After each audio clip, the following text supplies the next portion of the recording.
Welcome back, everybody. It's the sSEC Weekly Show, and this is our first regular season edition of basketball. It's college basketball. It's not real college basketball. I know it just started too, which is exciting for us who have good basketball teams.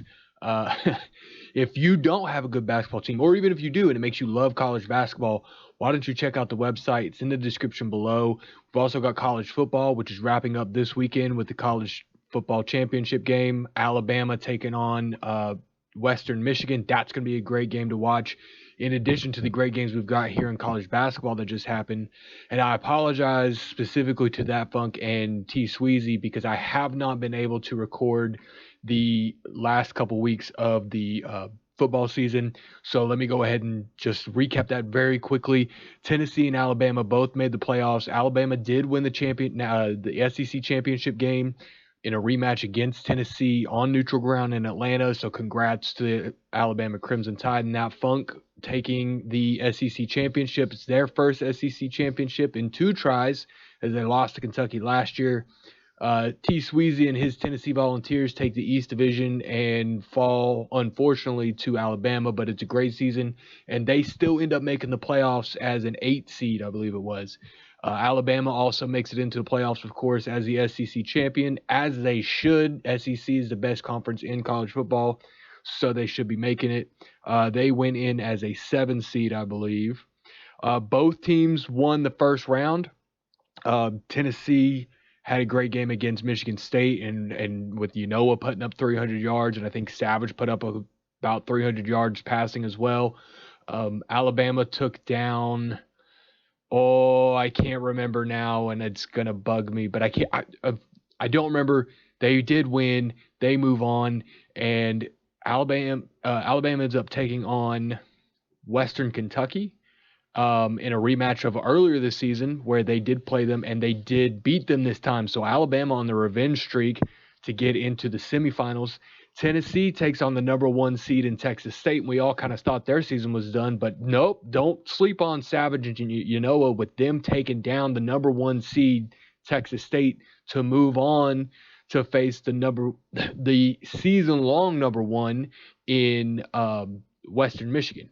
Now, unfortunately, Tennessee does end up falling to Western Michigan, which there's no shame in that. Western Michigan might be the best team in the entire game right now.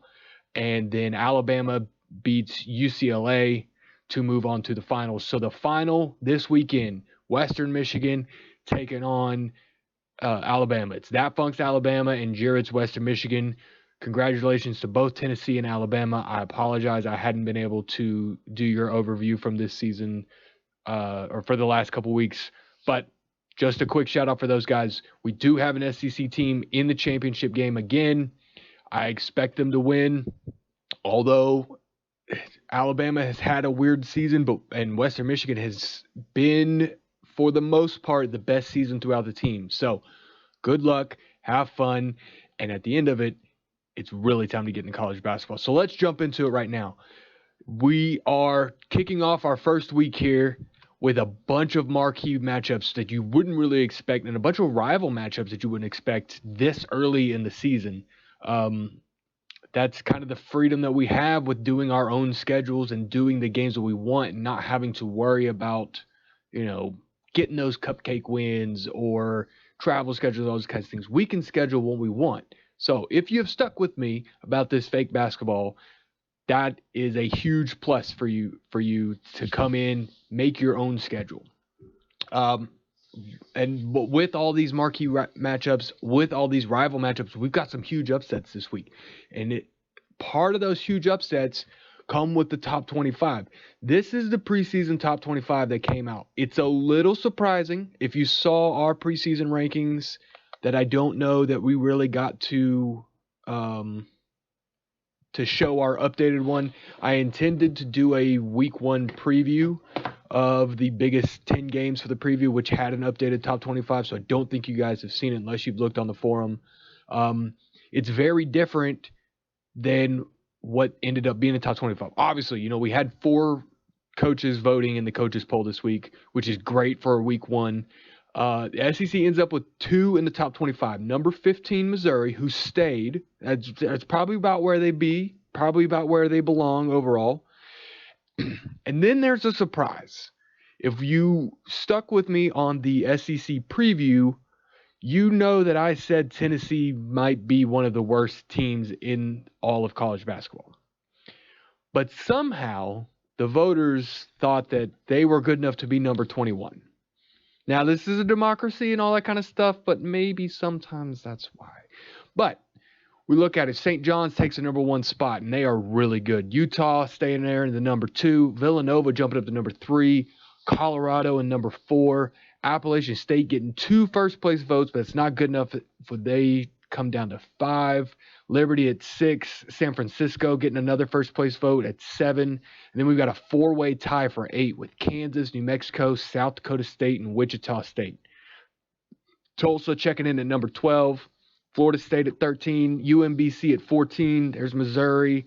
Army coming all the way down at 16. We thought we'd see them a little higher, but, that's not a terrible spot for Army, St. Mary's, the reigning national champion, St. Mary Gales, getting a first-place vote, but they're down at number 17. Jacksonville at 18. A 2-way tie for 19 with Texas State and Utah State. A 2-way tie for 21 at Michigan State and Tennessee.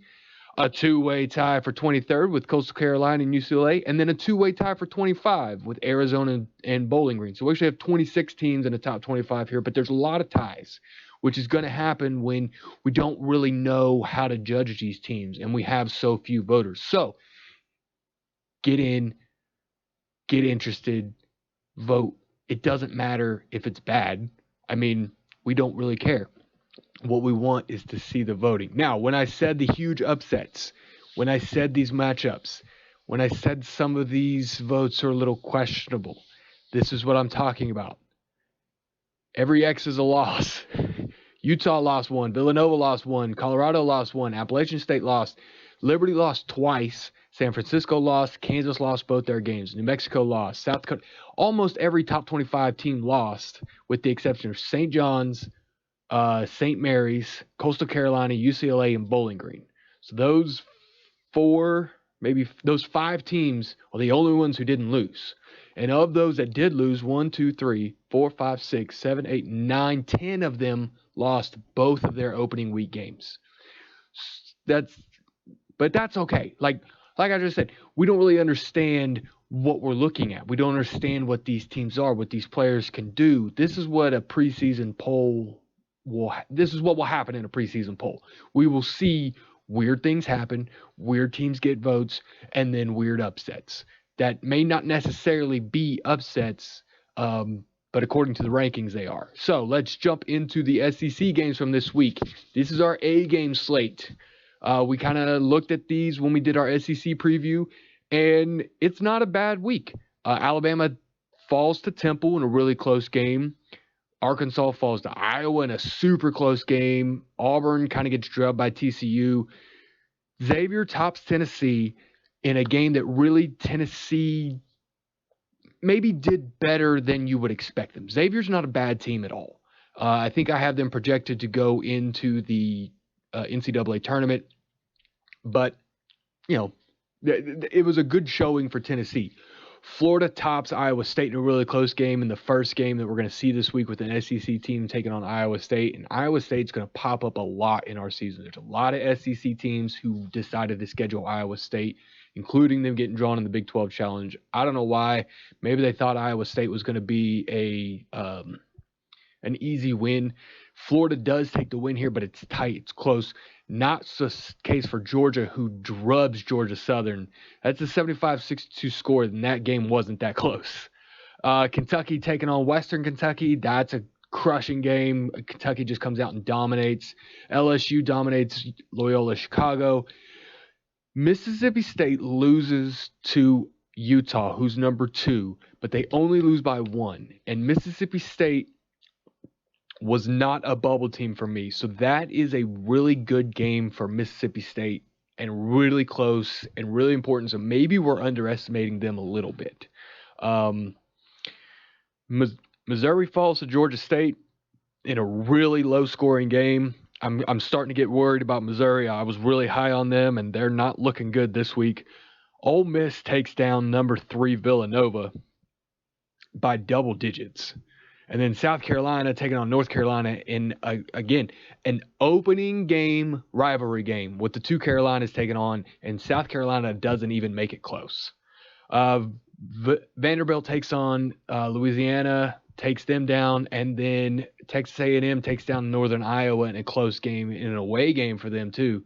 So that's going to take the SEC to 8-6 in the A games. A pretty good showing, really not bad at all. But we can do better. We can do better, especially in this early slate. You would want to see those out of conference schedules looking easier, but 8-6 is not bad for this conference that we're really only expecting. I think it was 6 teams to go to the NCAA tournament, and 3 of those were bubble teams. So let's take a closer look at a couple of these games. First up is Georgia and Georgia Southern, with the absolute clinic that Georgia puts on. Joseph Swinson with 20 points, 7 rebounds, and a block in this 75-62 victory, where Georgia controlled the game the entire time. I know that second half scorer, Georgia Southern, does a little bit better, but pump the brakes a little bit. Don't send them home crying to mama, right? Georgia loses the rebound battle, but that's okay. It's 32-30. Georgia Southern does get the slight edge on the rebounds there, but Georgia passing it around really good with 14 assists, 3 blocks, and only 4 turnovers, which is super key. Obviously, we know that from football. We know that from any other game. You don't want to turn the ball over. Like, you take the ball out of your hands, give it to the opponent, gives them a better chance to score. Georgia Southern hitting 51% from the floor, 25 of 49 in their shots. Not a terrible night, not a great night, but as long as you're over 50%, it's good night, right? But it's not good from the 3 for them. 18.75%, 3 of 16 from 3-pointers. They tried to rely on that 3-point shot, and that's really what sunk them tonight. Georgia, on the other hand, goes 26 of 40 from the field, 65%. They hit 50% of their 3-pointers, 6 of 12. On any night, 50% 3-pointers, whether it's 1 of 2 or 6 of 12, 50% is a great 3-pointer shooting night. Now, free throws, let me just talk about free throws for a second. Some of you have seen it. There was an error in the code that I did. I flipped the caret, the greater than less than signs. So we're going to see really low free throw numbers this week. That will be fixed next week. I apologize. That's my mistake because I'm just dumb sometimes. But Georgia Southern goes 3 for 8 from free throw line. Georgia goes 5 from 16. That's a huge difference. Georgia is relying on those bigs to get down onto the block, make contact, and force Georgia Southern to stop them, which they couldn't do. And then when they did try, they would foul them. So Georgia getting to the stripe and making more free throws, and we'll see that number increase once that's fixed, which is going to be important for them getting to the charity stripe and picking up those easy points. Your top 3 scorers for each team. Georgia Southern has Danny LeMaster, who goes 15 points, 2 rebounds, 2 assists. Clarence Buckley, 10 points, 3 rebounds, 2 assists, and 2 blocks. Randall Bindenheimer, 8 points, 6 rebounds, 3 assists. On the other hand, Georgia, Joseph Swinson with 20 points, 7 rebounds, and a block. Don Zimmerman, 16 points, 2 rebounds, 3 assists. Michael Turner, 10 points, 9 rebounds, 2 assists. There was another guy who was in double digits. Georgia had 4 players in double digits this game. Just an absolute great game from Georgia. Super important for them to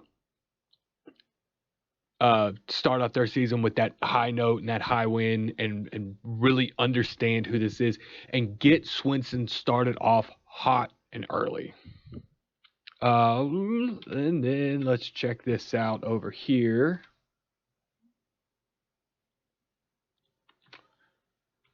So swap back, and that's going to be that game. Taking it back, let's look at their next game here. We talked about this one close, and it's Utah and Mississippi State. Mississippi State loses by 1 point. But when you look at this box score, you try to understand how they lost by only 1, because there's a huge discrepancy over here. Utah gets 37 rebounds to Mississippi State's only 24. I mean, that is a huge imbalance on the rebounds for Utah to only be winning by 1 point. Both teams spreading it around really well. Utah getting 18 assists, Mississippi State with 12. Both teams with a couple blocks, Utah 3, Mississippi State 2. This is probably where it is if you want to look at it this way. Utah has 16 turnovers in this game, which is insane. That is a ton of turnovers.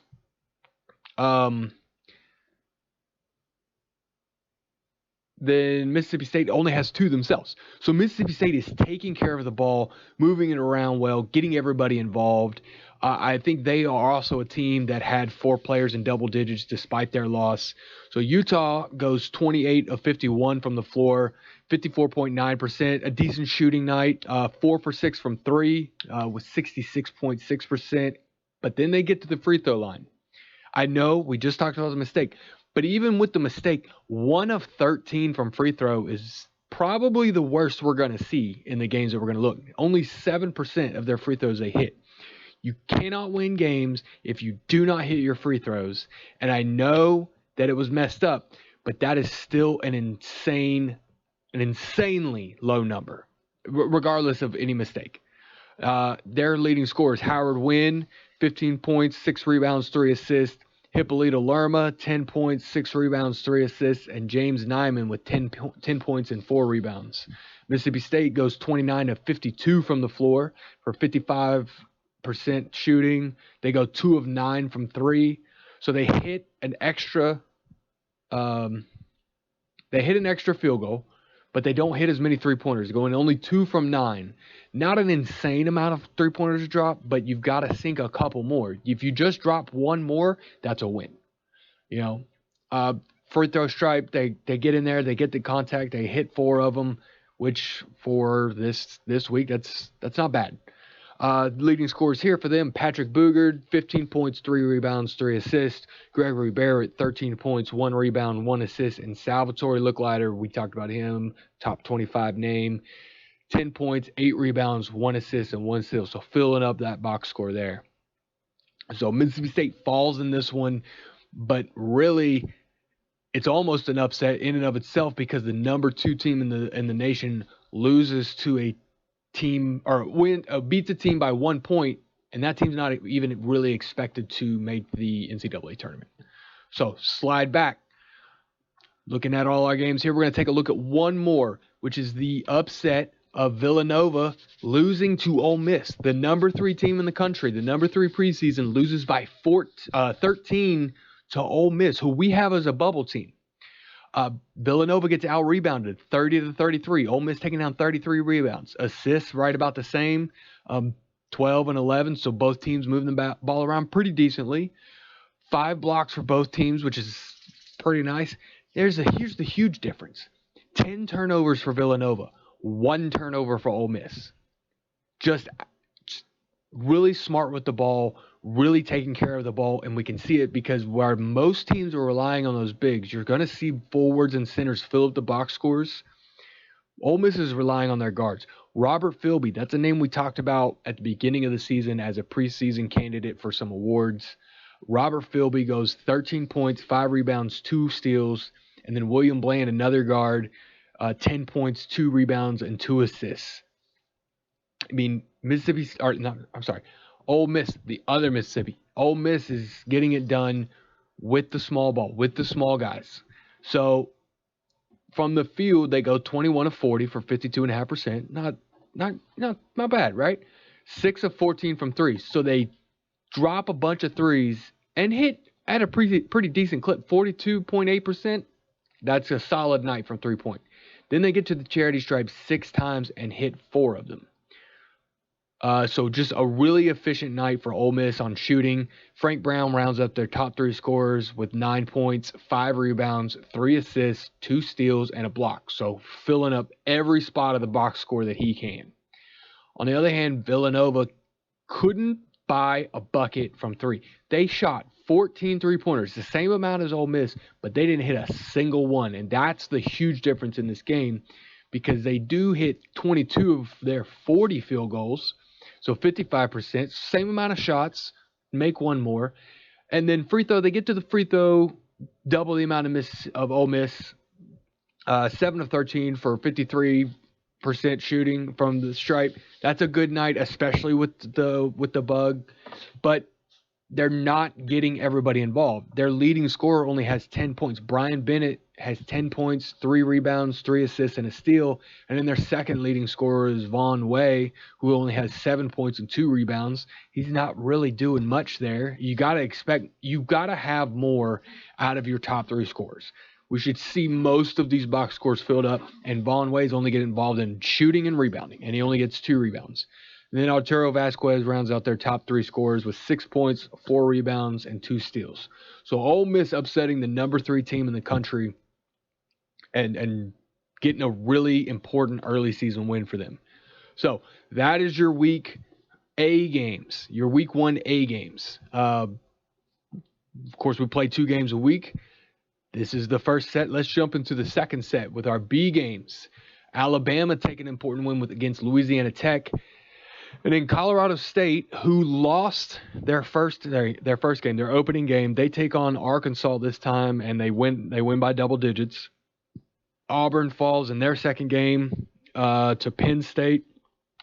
Tennessee loses their second game as well, this time to Rice. But this one's an even better game than Xavier. Now, Rice is probably not as good as Xavier, so you would expect Tennessee to play better. But when I look at that game for Tennessee, who, like I said, is probably the worst team in the conference, it's an important game for them because they didn't do terribly. They only lose by 8, and they have a decently efficient night. They score 70 points, too, which I probably wouldn't have expected from them. Florida picks up a win against Dayton, 64-60. Georgia absolutely demolishes Georgia Tech, 77-45. We probably should have looked at that one because that one has some crazy scores, but I'm not going to look at a school twice. Michigan State, the number 21 team in the country, taking on Kentucky in the Champions Classic in Indianapolis. Kentucky takes that one 62-55 in a really close game.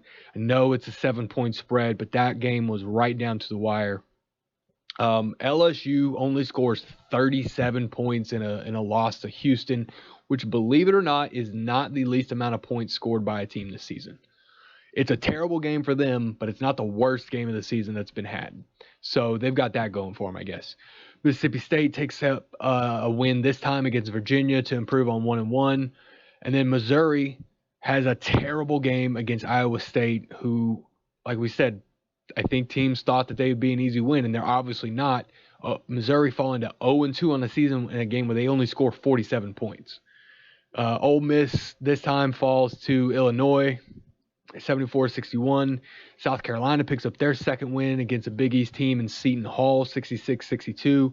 Vanderbilt picks up their second win against Western Michigan, 67-61. And then Texas A&M picks up their second win in an in-state rivalry against North Texas, 68-64. So another 8-6 result for the B games. That takes us to 16-12 overall on week 1 for the SEC. Again, not terrible. We want to do better because some of these games should be easy schedule, but with only 172 teams instead of the 360, however many there are, and only the 10 conferences that we're dealing with, 10 or 11, it's a little bit harder to get those really crappy games that, like Kentucky's playing tonight, right now, against South Carolina State. We don't have the luxury of those kinds of games to schedule. So we're only going to take a look at one game from this week because the rest aren't super exciting or super important except for the Georgia game. But like I said, we're not going to look at a team twice. So let's look at the Champions Classic game with Kentucky taking down Michigan State. It's a really close game, and Michigan State performs really well. And Kentucky doesn't perform great, but they perform okay.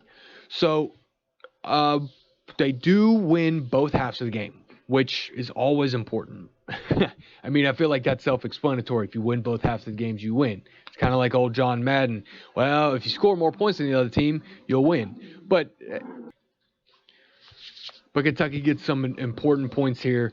They do lose the rebound battle. Michigan State pulling down 30 to Kentucky's 26. Assists, both teams spreading it around really well. 15 assists for Michigan State, 13 for Kentucky. On the blocks, though, and the blocks and the turnovers for the defensive battle, Michigan State really loses this one. 3 blocks for Michigan State, which is still good. Like, you're getting your hand on the ball, you're preventing shots. That's always great. But Kentucky takes down 7 blocks. Now, I know they've got a lot of big guys, but 7 blocks is crazy in any kind of game. And then Michigan State turns the ball over 13 times, and Kentucky only turns it over 2. And I think on our first game, we also only turned it over once. So that's 3 turnovers for the season. Kentucky being really smart, really efficient with the ball. Shooting-wise, Michigan State, decent night, 21 of 38 from the field, 52%, 4 of 17 from 3. Now, that's probably their problem, right? 17 three-pointers they try to drop. They try to live by that three-pointer, and it doesn't work out for them here, as they only hit 23.5% of them. Only sink 4 three-pointers. Kentucky, on the other hand, hits 5 of their 13, 38.5% basically. That's what you kind of think of as an average, a good three-point shooting night. Anything really above that 37, 38% is a good night from three-point. Michigan State has a terrible one at only 23. And then they don't get to the charity stripe hardly at all. They only take 6 free throws. So they don't move the ball down inside. They don't try to make contact.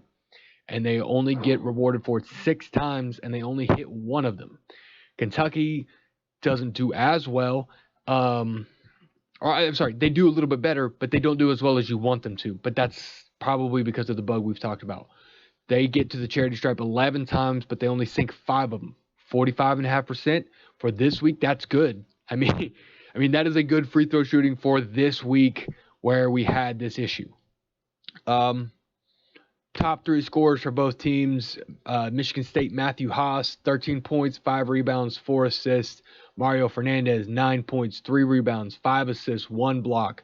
Robert Pastella, 8 points, 4 rebounds. So they're guys really getting involved in all aspects of the game and doing really well in all of them. Just unfortunately not good enough, because you see Kentucky with Harry Schaefer, who probably wasn't the guy you had your eye on for Kentucky. Cyrus Rice and Darryl Scott are probably the 2 guys you have your eyes on, but Harry Schaefer comes up and sneaks up and gets 13 points, 5 rebounds, an assist, and 3 steals from the forward. Darryl Scott, your 5-star freshman, 11 points, a rebound, and an assist. A decent night, especially for such a slim win and a low score, but for a 5-star, he has got to do better. And then Joshua Kolfa rounds it out with 10 points, 3 rebounds, and 3 assists. So Kentucky takes that one 62-55 over Michigan State. A good night for the SEC, really. If we slide back to the B games here, again, 8 of 6. Really not too much to complain about, except you want Missouri, who's kind of your flagship school for the SEC, if you want to say that. They're expected to be the best team in the conference right now. They go 0 for 2, and they go 0 for 2 terribly. There's not so much that you can say about it that we won't continue on and just run in circles. So we're going to look at the predicted finish again, and then our current scores. I'm not going to change the order based on standings, because there's no standings to go through, because we haven't played any conference games yet. So with no conference games, there's no standings to go through. But we'll keep looking at this predicted finish and how it kind of shapes up as we move into conference play. And then once we hit conference play, we'll start sorting these out into standings. But Missouri, your team expected to finish number 1, is 0-2. Kentucky and South Carolina, who we kind of had as 2A and 2B, they could flip-flop places and it wouldn't surprise either way. They're both 2-0. Georgia, 2-0 as well. That's maybe not a surprise depending on because of who they scheduled, but still a really good start for them. Ole Miss 1-1, LSU 1-1, Mississippi State coming up 1-1, Florida with 2-0. We kind of expect them to not be very good, but they are 2-0 right now.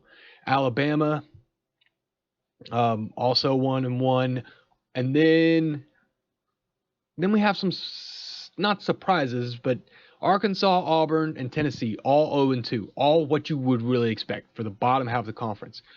But 12 and 13. Vanderbilt and Texas A&M are both currently sitting at 2-0, and we have them finishing in the bottom of the conference. So that might be our biggest surprises of the season if they can continue that clip, which I'm not sure if they can, but they might, and that's important enough. These are the 6 teams that we had predicted to be in the NCAA tournament. Missouri, Kentucky, South Carolina were pretty much assuming will be shoo-ins. And then Ole Miss, Georgia, and LSU we've got on the bubble. But based on their performance for Georgia, they might be a pretty solid shoo-in for the tournament. And if they can continue that through week 2, I might upgrade them to a predicted tournament team. Can't really change that, but we're going to do it anyway. That finishes for the show for this week. I don't have a scoreboard for looking at next week because there's 28 games for the SEC because we're not playing conference yet. So it's a lot to build. It's a lot of it's very time consuming and it's not necessarily worth it. But I will tell you the marquee matchups or the interesting matchups that we have coming up for next week. Florida is going to take on Florida State in a big in-state rivalry game in the B game of next week. Georgia is going to take on 2 rivalry games. A game is going to be against Clemson, who they do end up facing again in week 9, unfortunately, the scheduling issue, but whatever. And then they take on Georgia State at Georgia State in the B game. Kentucky takes on UCLA in the SimCBB Classic, our spin on the CBS Sports Classic. That'll be an interesting game because UCLA was in the preseason top 25. LSU is going to take on a rivalry game against Louisiana. And then we've got Mississippi State taking on a preseason top 25 in Tulsa. And Missouri taking on UMBC. South Carolina is going to take on Western Kentucky and Washington. Those will be interesting just to kind of measure up who South Carolina can be with who could be projected to be one of the best players in the game. John Schroeder out there. We'll probably take a look at one of those games because I expect him to just annihilate and go off. Tennessee is going to take on 2 really tough teams, and then they take on another team after that. Tennessee has, in hindsight, an awful out-of-state schedule or out-of-conference schedule because their A game next week is South Dakota State. Their B game is Wichita State. And then after that, they take on Baylor in week 3 for their A game. So that's not going to be fun for Tennessee, honestly. In any respect, in any kind of way you want to shape it, it's not going to be fun for Tennessee until they kind of get deeper into their out-of-conference and maybe get into the actual conference schedule. Maybe they can pick up some wins against the bottom half. Texas A&M is going to take on a rival in Texas. It's going to be at Texas in the B game next week. And then Vanderbilt's going to take on Duke in an interesting private school game if you're interested in those kind of things. But for us this week, that's going to do it. I will see you guys next week. If you haven't voted yet in the coaches poll, there's still time, because this will probably hit YouTube before the polls close. And if you have seen this after the polls close and you didn't vote and still haven't voted, go ahead and vote next week, because the more voters we get, the more interesting and honestly the more accurate our top 25 poll gets.